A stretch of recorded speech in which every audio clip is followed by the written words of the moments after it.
Daily Words of God. Walk in the way of God, fear God, and shun evil. There is a saying you should take note of. I believe this saying is very important, because for me, it comes to mind countless times every single day. Why is that? It is because every time I am faced with someone, every time I hear someone's story, and every time I hear of a person's experience or testimony of believing in God, I always use this saying to determine in my heart whether or not this individual is the type of person God wants and the type of person God likes. So then, what is this saying? I now have you all on the edges of your seats. When I reveal the saying, perhaps you will feel disappointed, because there are some who have been paying it lip service for many years.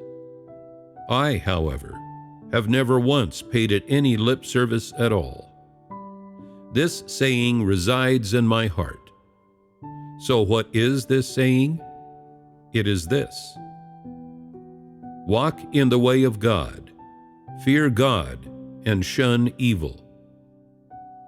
Is this not an exceedingly simple phrase?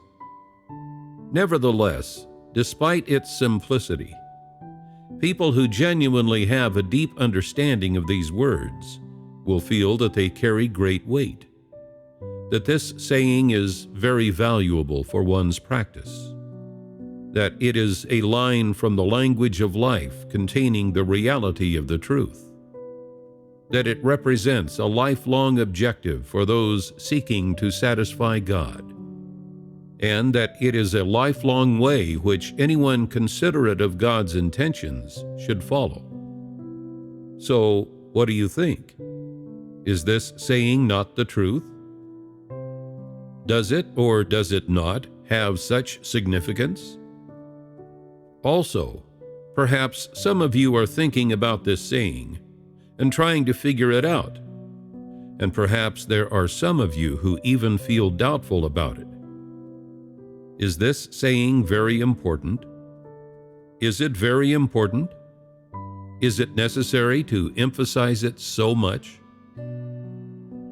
There may also be some of you who do not much like this saying, because you think that taking God's way and distilling it into this one saying is too much of an oversimplification. To take all that God said and boil it down to one saying, would that not be making God out to be a bit too insignificant? Is that how it is? It could be that most of you do not fully understand the profound significance of these words.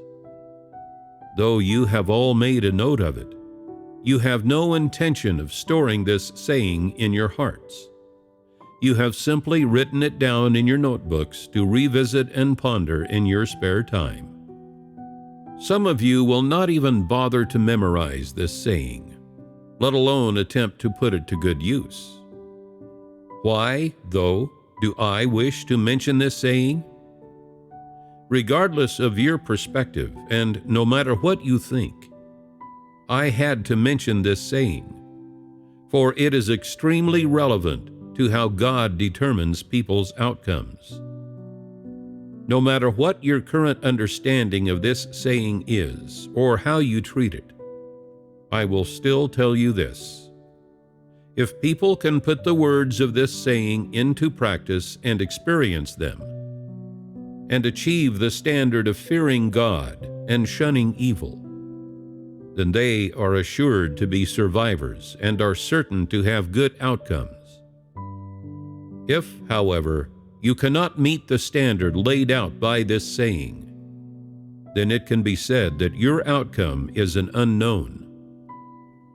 Thus, I speak to you about this saying for your own mental preparation, and so that you will know what kind of standard God uses to measure you.